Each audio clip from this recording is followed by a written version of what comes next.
வணக்கம் நண்பர்களே. நம்ம எல்லாருடைய உடம்புக்குள்ளயும் ஒரு ஃபயர் அலாம் இருக்குன்னு சொன்னா நம்புவீங்களா? ஆமாங்க, அது நம்மள பாதுகாக்கிறதுக்காகவே டிசைன் பண்ணப்பட்ட ஒரு சிஸ்டம். ஆனா ஒருவேளை அந்த அலாம் சும்மாவே அடிச்சுக்கிட்டே இருந்தா என்ன ஆகும்? இன்னைக்கு அந்த அலாரத்தை பத்தி சரியா புரிஞ்சுக்க போறோம். அது மட்டும் இல்ல, அதை எப்படி அமைதிப்படுத்துறதுன்னு பார்க்க போறோம். இந்த ஃபீலிங் உங்கள பல பேருக்கு இருந்திருக்கும் இல்லையா? சுத்தி முத்தி பார்த்தா எந்த பிரச்சனையும் இருக்காது, எல்லாம் நல்லா தான் போயிட்டு இருக்கும். ஆனா உங்க இதயம் மட்டும் படபடன்னு அடிச்சுக்கும், மூச்சு வேகமா வரும், உடம்பு ஒரு வித பதட்டத்திலே இருக்கும். ஏன் இப்படி நடக்குது? வாங்க இதுக்கு பின்னாடி இருக்கிற காரணத்தை கொஞ்சம் தோண்டி பார்ப்போம். முதல்ல நம்ம உடம்போட அந்த இயற்கையான பாதுகாப்பு சிஸ்டம் பத்தி பாத்திரலாம். இது கிட்டத்தட்ட ஒரு சூப்பர் ஹீரோ மாதிரி தாங்க. ஏதாவது ஆபத்துனா உடனே நம்மள அலர்ட் பண்ணி நம்மள ரெடி பண்ணிடும். இதுக்கு சயின்ஸ்ல ஒரு பேர் இருக்கு, சிம்பத்தெட்டிக் நரம்பு மண்டலம், அதாவது எஸ்என்எஸ்னு சுருக்கமா சொல்லுவாங்க. பேரு கொஞ்சம் கஷ்டமா இருக்கிற மாதிரி தோணலாம், ஆனா அதோட வேலை ரொம்பவே சிம்பிள். ஆபத்து வந்தா ஒன்னு சண்டை போடணும், இல்லனா தப்பிச்சு ஓடணும். இதுக்கு நம்மள தயார்படுத்துறது தான் இதோட ஒரே வேலை. ஆனா இந்த பெரிய சயின்ஸ் பேரெல்லாம் ஒரு பக்கம் இருக்கட்டும், நாம இதை இன்னும் சிம்பிளா நம்ம உடம்போட ஃபயர் அலார்ம்னு கூப்பிடலாம். இந்த ஒரு வார்த்தை போதும், இந்த முழு விஷயத்தையும் நாம ரொம்ப சுலபமா புரிஞ்சுக்கலாம். சும்மா யோசிச்சு பாருங்களேன், ஒரு பில்டிங்ல தீ பிடிச்சா ஃபயர் அலாரம் என்ன பண்ணும்? உண்மையான ஆபத்தை கண்டுபிடிக்கும், எல்லாரையும் எழுப்பி விடுற ஜோரா சத்தம் போடும், எல்லாரையும் பாதுகாப்பான இடத்துக்கு ஓட வைக்கும். நம்ம உடம்போட இந்த சிஸ்டமும் சரியா இதே வேலைதாங்க செய்யுது. இது ஒரு உயிர் காக்கிற கருவி. இது வரைக்கும் எல்லாம் ஓகே. ஆனா இந்த உயிர் காக்கிற கருவியே ரிப்பேர் ஆனா என்ன ஆகும்னு யோசிச்சு பார்த்திருக்கீங்களா? அதாவது ஆபத்தெல்லாம் போனதுக்கு அப்புறமும் அந்த அலாரம் மட்டும் அடிச்சுக்கிட்டே இருந்தா இங்குதாங்க பிரச்சனையே ஆரம்பிக்குது. இந்த நிலையத்தான் சிம்பத்தெட்டிக் ஓவர்லோட்னு சொல்றாங்க. சிம்பிளா சொல்லணும்னா, தீயெல்லாம் அணைச்சாச்சு, ஆனா ஃபயர் அலாரம் மட்டும் 24 மணி நேரமும் ஆஃப் பண்ணாம அடிச்சுக்கிட்டே இருக்கிற மாதிரி.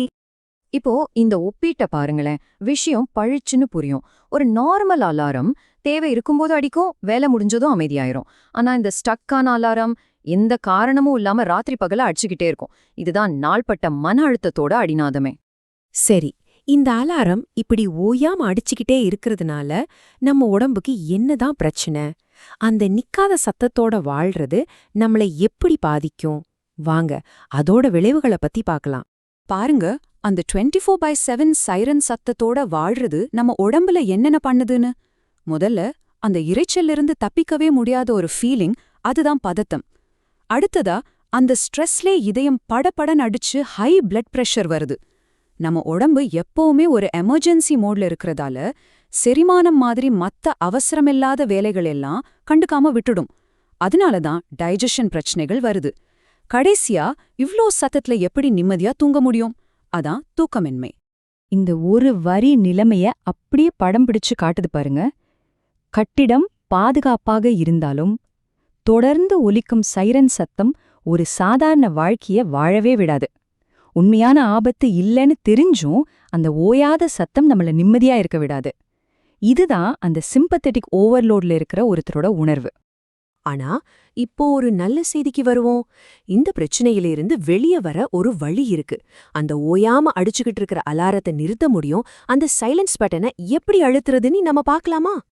ஆமாங்க, நீங்க கேக்குறது சரிதான்.